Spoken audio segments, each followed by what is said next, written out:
Romanos 8, del 1 al 4.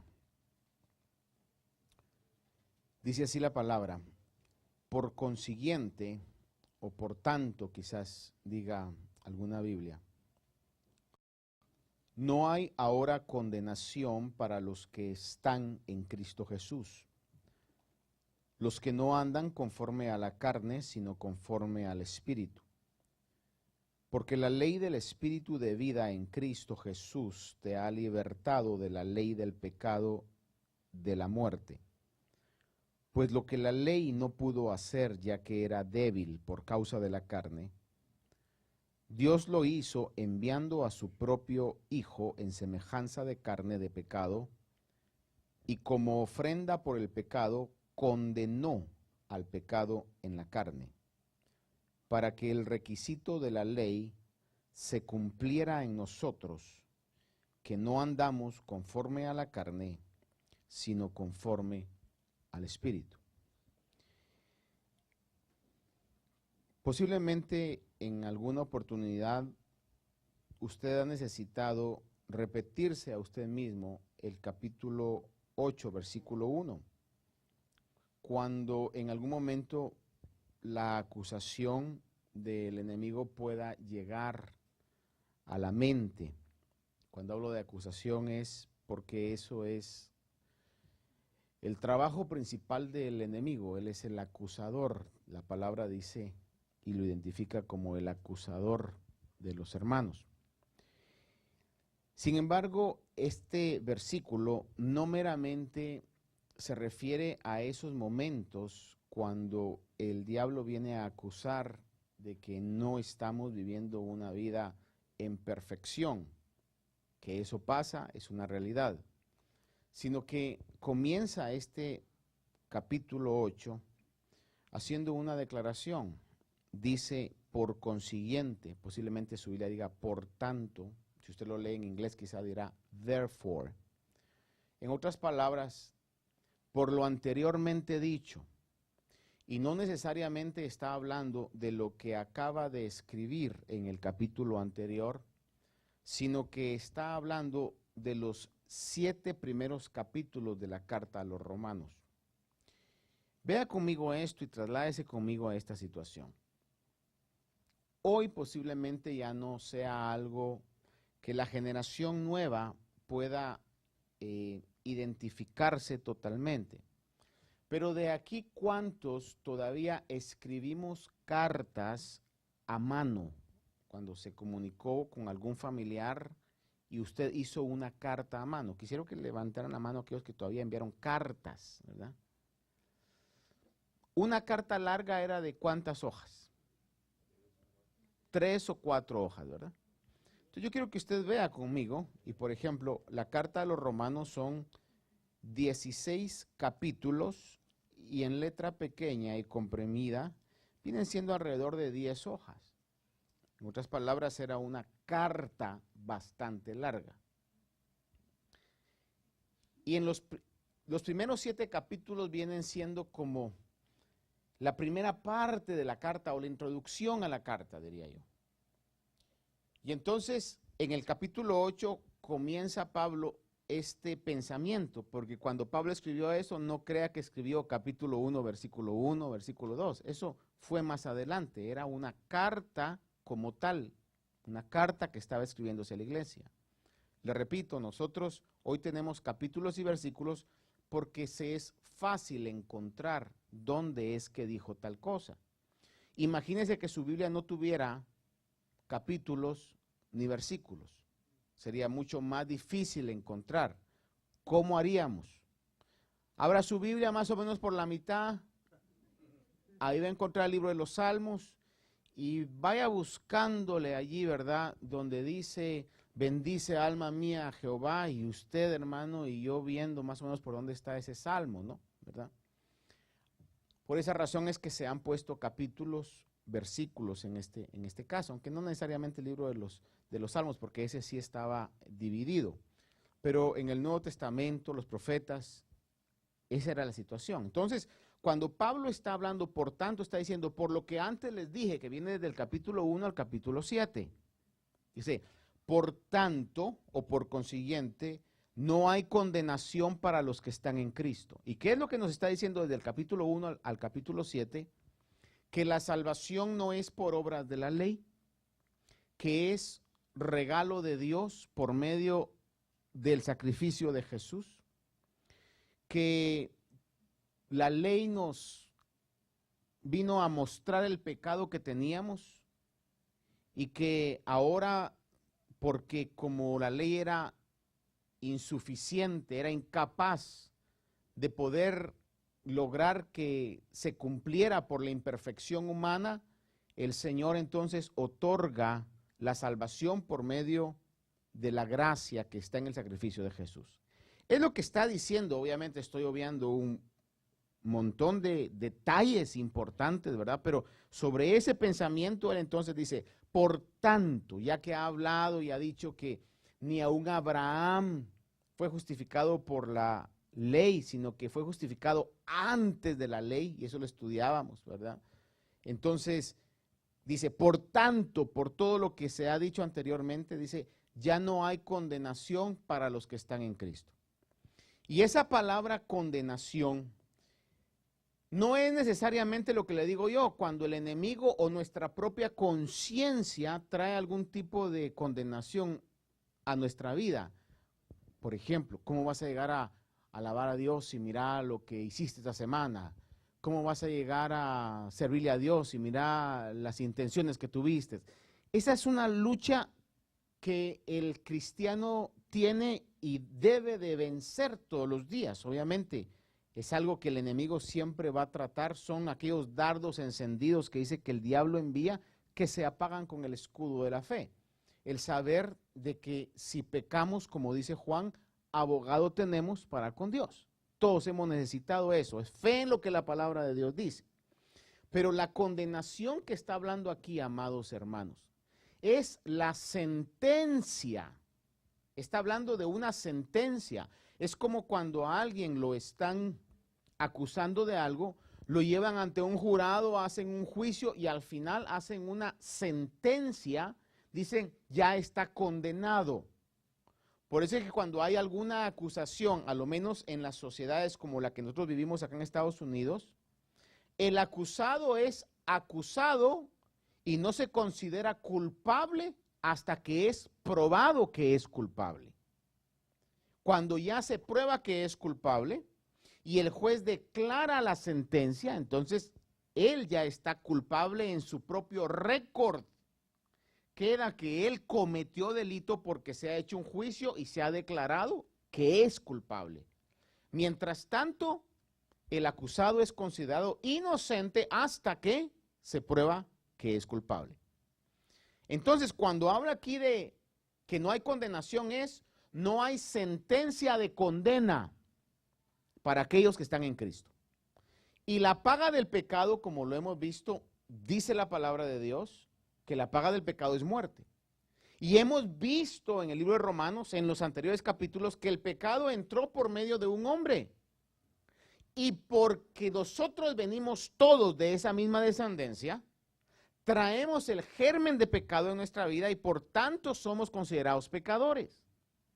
Entonces, dice, por la ley de la gracia, que lo vamos a ver más adelante, ya no hay sentencia de condena.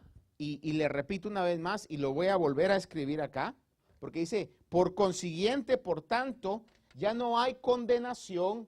¿Y cómo dice el versículo? Para los que están, esa palabra es importantísima, hermano. Para los que están en Cristo. Le repito, no dice están con Cristo, están en Cristo. Es lo que la palabra de Dios está diciendo. Estar en Cristo. Le voy a leer, o si usted quiere buscar conmigo, o lo ponemos ahí, en Romanos 6, del capítulo 6, versículo 4, en adelante. Dice, Romanos 6, del 4 al 11 específicamente, dice, por tanto, hemos sido sepultados con él. Vea la frase, con él. Le repito, hemos sido sepultados con Él, es decir que ha sucedido un acto espiritual donde juntamente con Cristo, y usted y yo físicamente nunca estuvimos con Cristo. Físicamente nunca lo estuvimos. Pero espiritualmente, aquí está hablando acerca de un acto que tiene un significado y ocurre en la atmósfera espiritual. Por tanto, hemos sido sepultados con Él por medio del bautismo para muerte, a fin de que como Cristo resucitó de entre los muertos por la gloria del Padre, así también nosotros andemos en novedad de vida o con nueva vida, porque si hemos sido unidos a Él en la semejanza de su muerte, ciertamente lo seremos también en la semejanza de su resurrección. Sabiendo esto, que nuestro viejo hombre fue crucificado con Él, vea eso. En la ley espiritual que vemos aquí dice que cuando el Señor fue crucificado, usted y yo fuimos crucificados también con Cristo. Por eso vemos el pasaje de Gálatas cuando el apóstol Pablo dice, con Cristo estoy juntamente crucificado. ¿Qué está diciendo Pablo? ¿Está diciendo un deseo? No, está diciendo una verdad espiritual. Que todos aquellos que tengamos fe en el sacrificio de Jesús, morimos también en la cruz juntamente con Cristo. De acuerdo a lo que la palabra dice, usted y yo podríamos decir, a mí me crucificaron. De acuerdo a lo que la palabra de Dios dice, usted podría decir, a mí me crucificaron.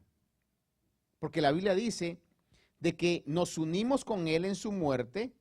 Dice, ciertamente lo seremos también en la semejanza de su resurrección, sabiendo que nuestro viejo hombre fue crucificado con Él. Vea eso. Dice, para que nuestro cuerpo de pecado fuera destruido, a fin de que ya no seamos esclavos del pecado, porque el que ha muerto ha sido libertado del pecado, y si hemos muerto con Cristo, creemos que también viviremos con Él. Le pregunto hoy, quiero que me conteste, ¿cuántos han muerto con Cristo? Porque si usted y yo no hemos muerto con Cristo, tampoco vamos a resucitar con Él. Pero en una mente analítica, voy a decir esto, objetiva, meramente académica, yo le pregunto, ¿y cuándo murió usted en Cristo si yo lo veo vivo?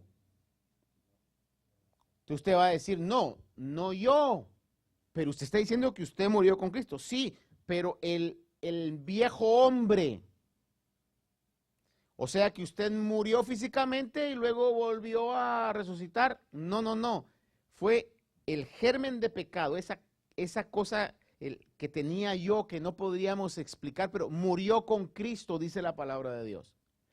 Y entonces dice la Escritura, porque el que ha muerto ha sido libertado del pecado. Oiga eso, el que ha muerto ha sido libertado del pecado.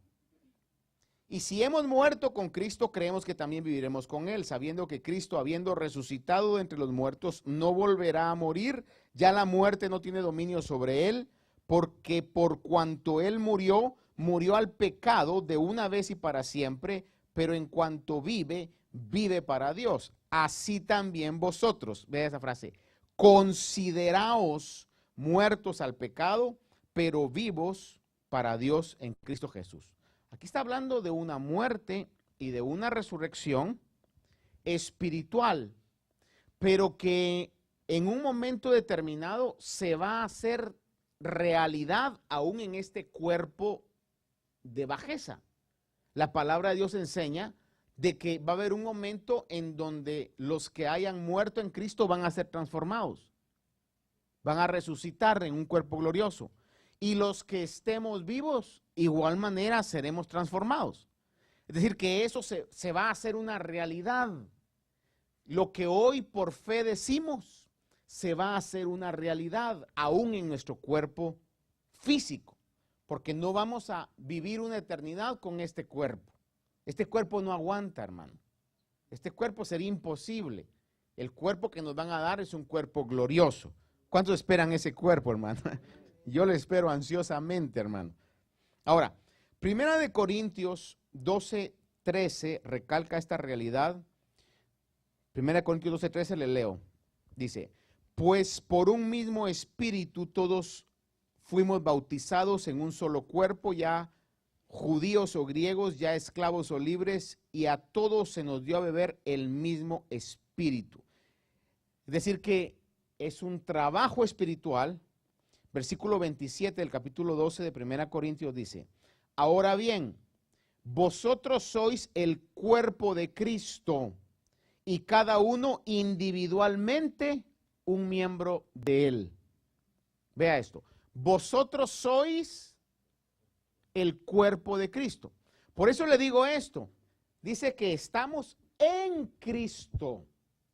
Esta palabra es importantísima, en Cristo.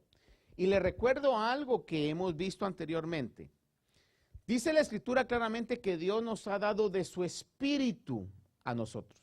Efesios claramente dice que recibimos el Espíritu Santo cuando creemos.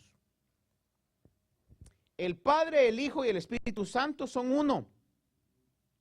Por eso Jesús habló y dijo, no los voy a dejar huérfanos, les voy a enviar otro consolador. Y luego en ese mismo pasaje dice, y estaré con vosotros. El Espíritu está en vosotros, pero Él dice, y estaré con vosotros. Es decir, que hay una unidad tan perfecta entre el Padre, el Hijo y el Espíritu. Y si tenemos el Espíritu Santo dentro de nosotros, es como que Jesús estuviera dentro de nosotros.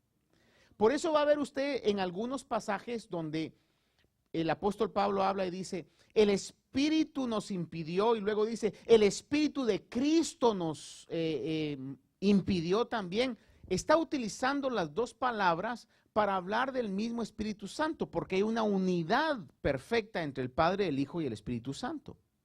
Entonces, cuando nos han dado el Espíritu Santo dentro de nosotros, nos hacen parte del cuerpo de Cristo y tenemos diferente función, pero somos parte del cuerpo de Cristo, exactamente como lo que sucede con su cuerpo.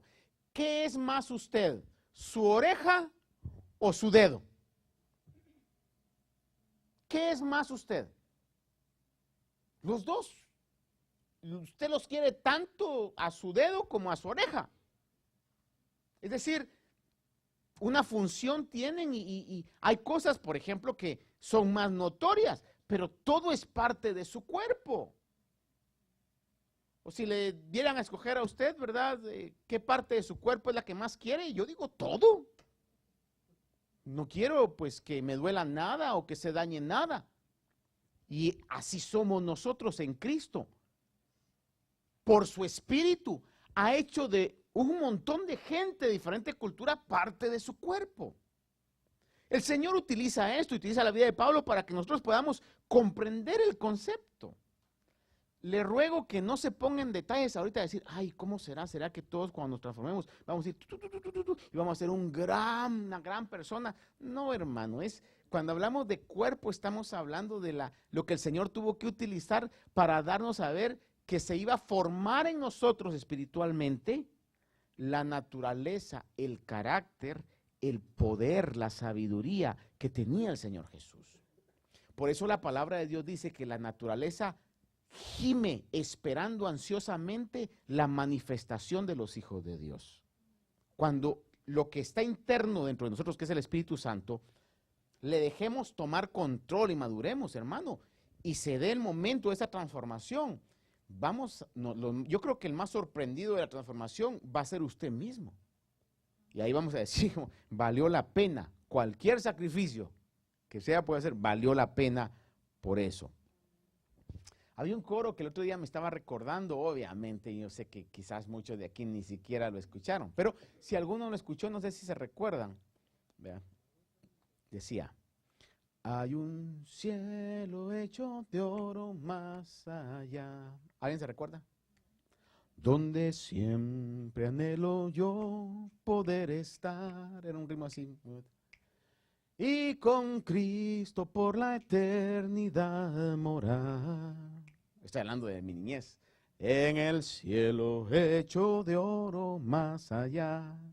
Y el coro decía, más allá, más allá. ¿Sí recuerda alguien?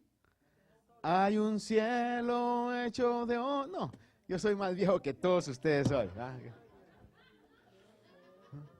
Y con Cristo por la eternidad morar. Y decía una frase esta, decía, oiga esto, decía, ¿qué será cuando termine nuestro afán y gocemos de ese cielo más allá?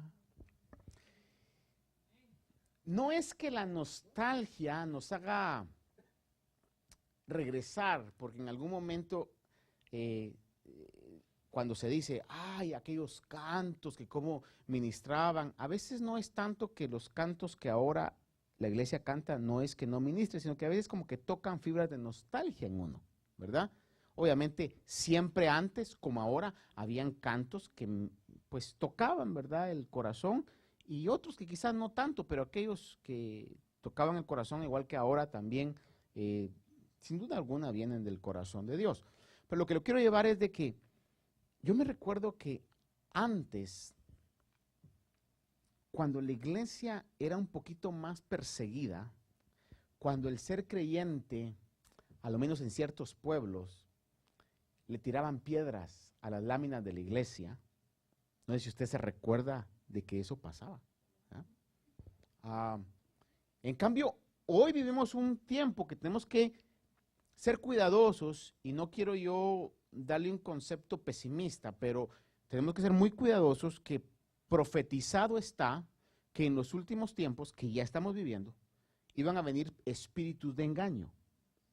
Entonces, el diablo, y esto lo digo con mucha,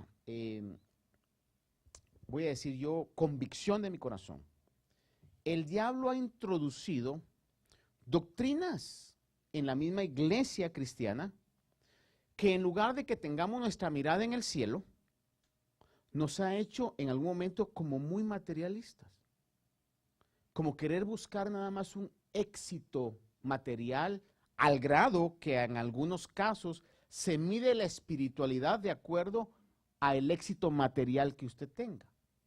Y entonces, si ponemos un canto como de esos, como que ya no es muy atractivo, ¿verdad? Porque dice, ese canto decía una frase, ¿qué será cuando termine nuestro afán y gocemos de ese cielo más allá?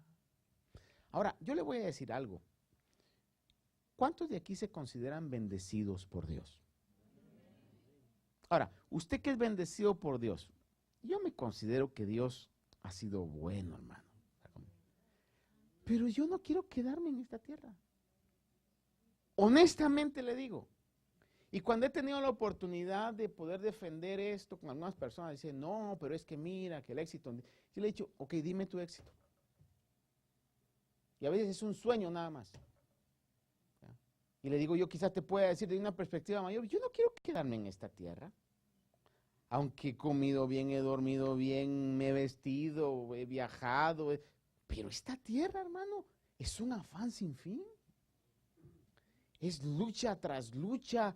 No hay realmente un gozo, aquel gozo que quizás muchos tuvieron de niño o tuvimos de niño, donde no había ningún afán. No voy a decir todos, porque hay quienes tuvieron una niñez muy dura. Pero déjeme preguntarle aquí, esta noche, ¿cuántos de aquí consideran haber tenido, si no toda su niñez, algún lapso de la etapa de su niñez que ustedes fueron niños felices? Levanten la mano aquellos que fueron niños felices. Que no les importaba ver qué voy a comer, qué no voy a comer. Hermano, usted sabía que en la casa iba a haber comida, ¿verdad? Yo me recuerdo tener una época, hermano, donde la tortura que uno experimenta es ir a la escuela. Y la mayor parte del tiempo va a jugar.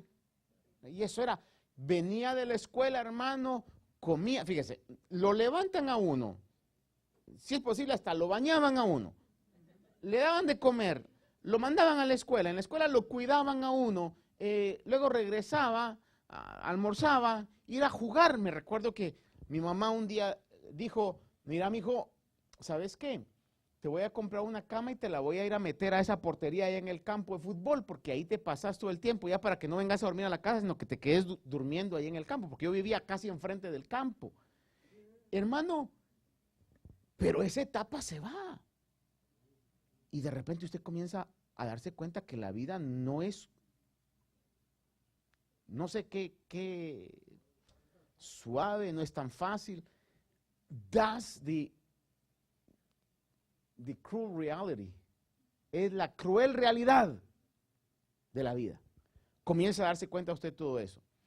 Cuando yo me recuerdo haber vivido una etapa de evangelio, donde esos cantos eran como una experiencia. Ay, sí, ¿verdad? Porque el evangelio no estaba de moda. En cambio, hoy estamos bajo un peligro. Como está de moda, ya como que no nos queremos ir.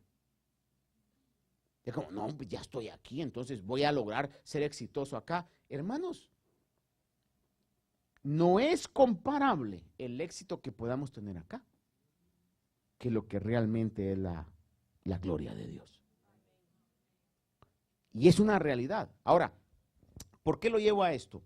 Porque cuando tengamos ese cuerpo glorificado, se va a manifestar lo que hoy estamos actuando por fe. Es decir, yo morí con Cristo en la cruz y voy a resucitar también. Dice el 15:22 de 1 Corintios. Porque así como en Adán todos mueren, también en Cristo todos serán vivificados. One more time, dice, porque así también como en Adán todos mueren. Le pregunto, ¿cuándo murió en Adán usted? Si ni lo conocimos. Pero tenemos parte de Adán. Y lamentablemente, hermano, de él heredamos la muerte espiritual. Porque de él heredamos el germen de pecado. Es lo que está diciendo. Porque así como en Adán todos mueren, no dice con Adán, en Adán todos mueren. Así también en Cristo todos serán vivificados. Ahora, en este pasaje que leíamos acá, también podemos ver en el versículo 2 que dice, la ley del espíritu de vida. Habla de una ley. Dice que nos ha libertado de la ley del pecado. Es decir, que está hablando de dos leyes distintas. La primera ley es la ley del espíritu. Ley del espíritu. Y dice espíritu de vida, ¿verdad? En Cristo Jesús. La primera ley, ley número 1. La ley número 2 dice, te ha librado de la ley. ¿Qué dice ahí? Versículo 2. Del pecado y de la muerte. Hay dos leyes. Yo sé que usted ya lo sabía, pero por si no lo sabía, se lo digo hoy. No es que hoy, amada iglesia de la cual somos parte todos aquellos que estamos en Cristo, no es que hoy, bíblicamente se lo voy a decir, digamos, yo ya no vivo bajo la ley. Bajo la ley 1 ya no vivimos. ¿Qué es la ley? Perdón, la ley 2, perdón. Ya no vivimos bajo esta ley, que es la ley del pecado de muerte. ¿Cuál era esa ley? Es esa ley que se le dio a Moisés. No que sea mala, porque eso lo hemos visto anteriormente, sino que la ley es perfecta. Pero lo que pasó es de que la ley lo que vino a hacer fue a identificar lo que estaba incorrecto. Y yo le daba un ejemplo el fin de semana pasado. Es como cuando la gente no había identificado los microorganismos. ¿A qué me refiero con microorganismos? Las bacterias, los microbios, todo ese tipo de organismos microscópicos que causan las enfermedades.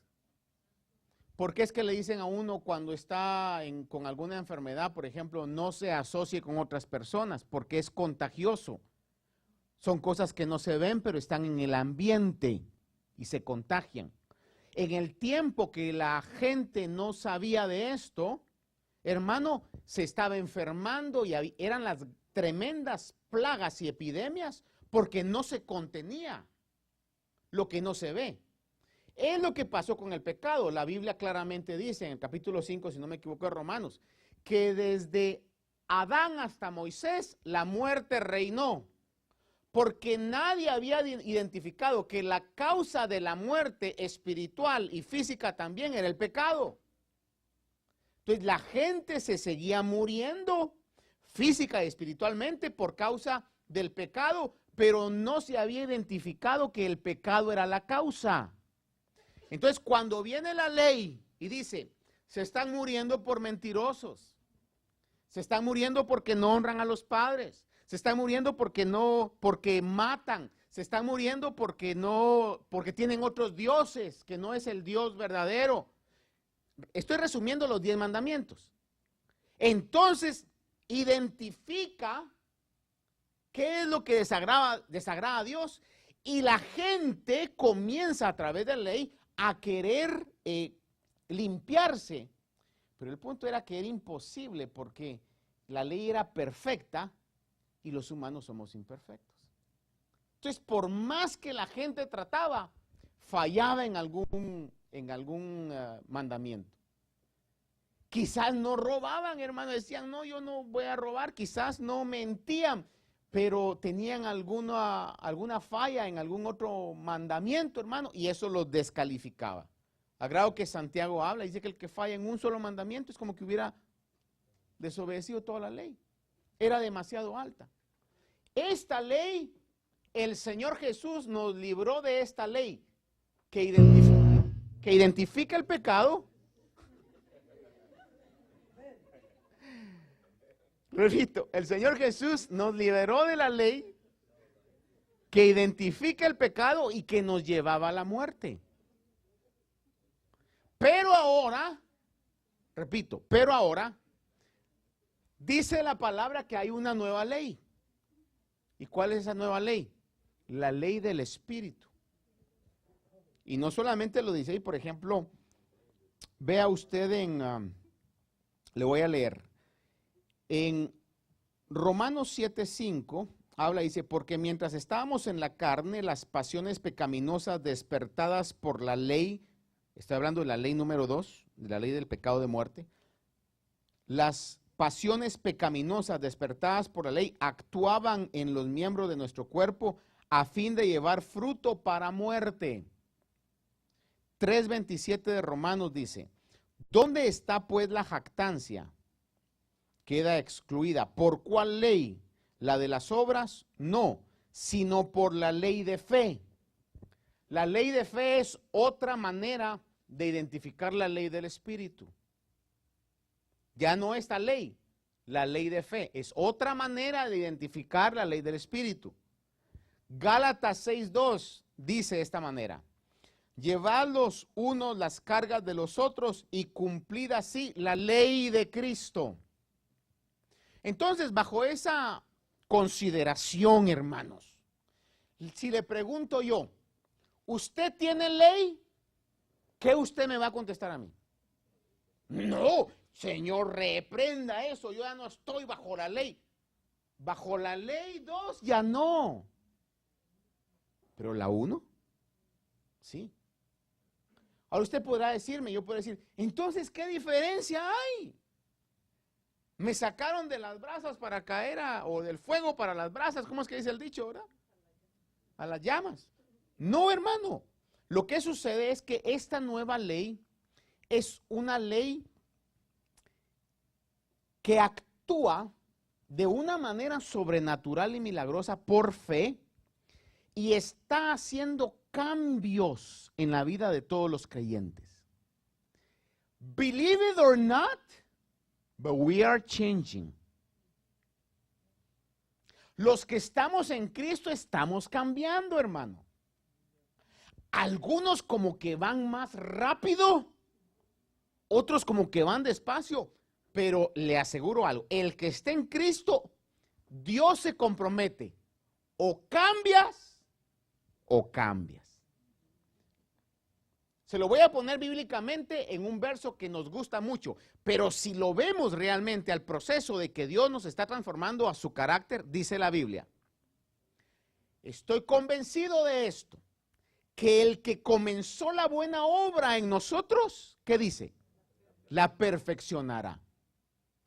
Entonces, Dios tiene el compromiso de ir formando en nosotros el carácter maduro, de ir transformándonos, porque al cielo no vamos a entrar así como estamos, hermano. ¿Se imagina que lleguemos todavía medio ladrones al cielo? De cualquier tipo, ¿verdad? Temerosos o orgullosos o chismosos o lo que sea, hermano, ¿verdad? No, en el cielo vamos a entrar transformados. ¿Y cómo lo está haciendo el Señor? Dice la palabra del Señor en Corintios, que por medio de su Espíritu, como viendo por un espejo que es la Biblia, la gloria de Dios, estamos siendo transformados.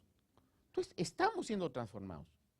Ahora, yo debo de decirle algo. Como le digo, muchos quizás en un paso más agigantado, otros quizás vamos bien lento, hermano, pero el genuino Hijo de Dios que está en Cristo, que ha nacido de nuevo, está siendo transformado. Y si nos rehusamos a transformar y somos hijos de Dios, Dios nos corrige, punto. Es la realidad de Dios. Y usted me dirá, ay, pero yo no quiero. Si es hijo, no tiene opción. Si es hija, no tiene opción. Dios lo va a hacer. Está transformándonos. Ahora, ¿por qué? Porque estamos bajo una ley que es la ley del Espíritu. No es una ley de demandas, es una ley de invitación, de rogativa, pero que está transformando en nosotros y en cierto sentido nos requiere que como hijos de Dios tengamos nosotros actitudes distintas. Cuando hablamos que el pecado no reina, le decía yo el viernes pasado, es que ahora por medio de la ley del Espíritu, por medio del sacrificio de Cristo, podemos, si queremos, podemos darle pelea al pecado. Ya el pecado no reina sobre nosotros. No hay una situación en la que alguien venga y diga, ay no, fíjese que Dios no me ayuda a poder vencer esto. Ahí estaríamos casi dando una palabra de blasfemia, hermano. Es como negar la fidelidad de Dios. A todo aquel que le pide con un corazón sincero, Dios siempre le va a dar la ayuda. El día de hoy el Espíritu de Dios me hablaba a mi corazón, no para otros, a mí, por algo que yo estaba viendo, hermano. Le voy a ser sincero, bañándome. Y que hasta me quedé así, que me estaba quemando el agua, me tuve que quitar pues, del impacto que tanto tiempo y no había yo visto esto, que a esto se refería el Señor, sobre aquel versículo que dice que Dios juntamente con la prueba da la salida. Pero a mí se me hizo un rema. Las salidas, óigame esto, no todo el tiempo van a ser como nosotros queremos. A mí se me hizo un rema en algo que de mi propia vida. Dije, Señor, todo esto que yo estaba como, quizás, no al punto de queja, pero como que yo decía, no, esto no puede ser. Me estoy dando cuenta que era la salida que Dios pone. Y cuando ya salimos, y salimos fuertes, aprobados, gracias, maestro. Decimos, wow, si no hubiera sido por estas situaciones difíciles, yo no hubiera podido tener este carácter. Entonces como que Dios nos dice, sí, porque se cumple que yo juntamente con la prueba doy la salida. Lo único es que como Dios es tan inteligente y Martín Azurdia no lo es, entonces como que al final me di cuenta, ay Señor, ni cuenta me di cómo me trabajaste. Ni cuenta me di. Es algo así como cuando, no sé si usted ha visto algún video que hay en las redes de un niño celoso de su hermanita. ¿Nunca lo han visto ustedes? Es un argentino. ¿Sí lo han visto? ¿Sí lo han visto? ¿Algunos lo han visto? Ah, buenísimo, hermano. Buenísimo. Si usted lo puede ver, se lo recomiendo. El punto es que son dos niñitos y el niñito es celoso de su hermana. Una de las frases que me hizo reír mucho es que el que está entrevistando a los adultos le dice a la hermana, le dice, ¿y vos tenés novio? Y la hermana así, bien inocente, se mira y le dice. Entonces le dice al hermano, mira, dijo que tiene novio. Y le dice el hermano, a mí no me lo dijiste. Pero chiquitos, 5 y 3 por ahí, ¿verdad? Y entonces le dice al que lo está entrevistando, le dice, yo ya le dije que si tiene novio, conmigo no juega. Entonces el que lo está entrevistando le pregunta al niño otra vez, ¿tenés novio? Y la hermana así inocente le dice. Y el otro no le contesta nada, simplemente dice, no juega. Cuando uno mira ese diálogo, se da cuenta que el que los está entrevistando, los está usando. ¿Usted cree que el entrevistante le interesa si la niñita de 2 o 3 años dice que tiene novio? Los está utilizando. Pero ellos ni cuenta se dieron. Así me di cuenta yo con Dios. Señor, ni cuenta me di. Y le aseguro que a usted le ha pasado y le va a pasar así.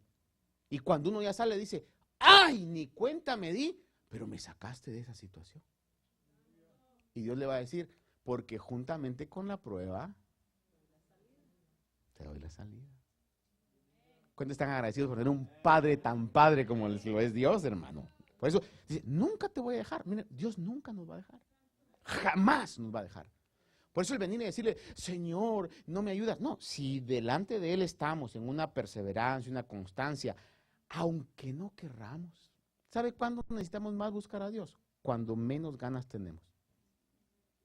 Ahí, aunque usted tenga que llegar arrastrado, hermano, a su tiempo de búsqueda, hágalo, no se va a arrepentir. Dios siempre va a honrar a aquellos que lo honran. Ahora, en este sentido, podemos ver claramente que hoy estamos bajo la ley del Espíritu. Y obviamente la instrucción más precisa es la palabra del Señor. Es decir, en otras palabras, no es que no estemos sin ley. No, hermano. ¿Verdad? Pero es una ley tan maravillosa, que fíjese de que en la ley del Antiguo Testamento, y quizás no voy a terminar acá, pero quiero dejarles en su corazón. Si viviéramos en la ley pasada, ¿qué pasa, por ejemplo? En la ley decía que aquel que desobedeciera a los padres, mire, tenía que ser apedreado. ¿Se imagina usted esa ley hoy? Ninguno de nosotros estuviera aquí vivo. ¿Y qué pasa hoy con la ley del Espíritu? No es que haya desobediencia a los padres o mentira. Hay a veces pecados tan fuertes y la nueva ley del Espíritu nos dice, de acuerdo a lo que Juan escribe, hijitos, mire hasta las palabras, hijitos, no pequéis, pero si pecáis, abogado tenéis. Mire qué ley, estamos en una ley, pero es una ley de rogativas, es una ley donde estamos siendo ayudados tremendamente por la intercesión de Cristo. Por eso, cuando Pablo habla, dice, si hemos sido salvos por medio de su muerte, ¿cuánto más seremos salvos por medio de su intercesión? Lo que el Señor está haciendo hoy es una continuación del ministerio, hermano, en la vida de cada uno de nosotros. Y entonces, en ese proceso, lo que está sucediendo a nosotros es que está escribiendo en nosotros sus leyes. Y como le decía, el genuino creyente tiene cambios. Y quizás usted, hay cosas que de repente creía que no iba a vencer y conforme va pasando el tiempo, se va dando cuenta que la fuerza del diablo en esa área de su vida, como que se va haciendo menos, hasta un momento en donde usted dice, wow, eso ya lo superé. Y no es tanto usted, es la ayuda del Espíritu de Dios en nuestra vida. Por eso la ley del Espíritu de vida, y le llaman el Espíritu de vida en Cristo Jesús, hasta el nombre nos lo dice todo. Es una realidad en nuestras vidas. Déjeme nada más llevarlo rápidamente a esto. Sí lo termino. Vea conmigo, la ley de Moisés no podía quitar la sentencia de muerte. La ley del Espíritu sí lo puede hacer.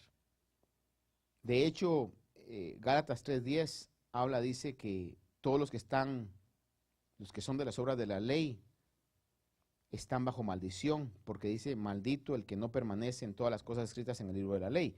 Y Gálatas 3:21 dice, ¿es entonces la ley contraria a las promesas de Dios? De ningún modo, porque si se hubiera dado una ley capaz de impartir vida, entonces la justicia ciertamente hubiera dependido de la ley. Pero por medio de la ley número 2, nadie, óigame bien esto, nadie, no one, nadie, nobody, nadie fue justificado. Ni aún Moisés mismo, que recibió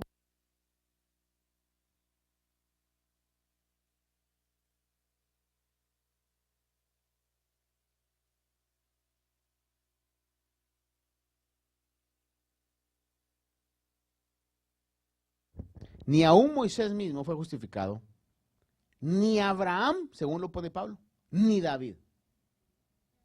Estamos hablando de personajes que ellos reverenciaban y aún reverencia el judaísmo. Ninguno de ellos fue justificado, o sea, tuvo sentencia de justicia por medio de la ley. Nadie. Pero entonces ahora, por medio de la ley del Espíritu, somos justificados. El verbo de Dios entonces toma forma de hombre, se revistió de cuerpo humano y condenó al pecado en la carne. Le da la sentencia al pecado. Esto es maravilloso. Se hace una sentencia en la atmósfera espiritual y dicen, el pecado va a reinar solamente sobre la carne. Y entonces, por esa razón es que el Señor lo que vivifica o nos da nueva vida a nosotros es en nuestro espíritu. Por eso dice el apóstol Juan, el que es nacido de Dios no peca. La muerte ya no, la muerte y el pecado ya no reina sobre su vida.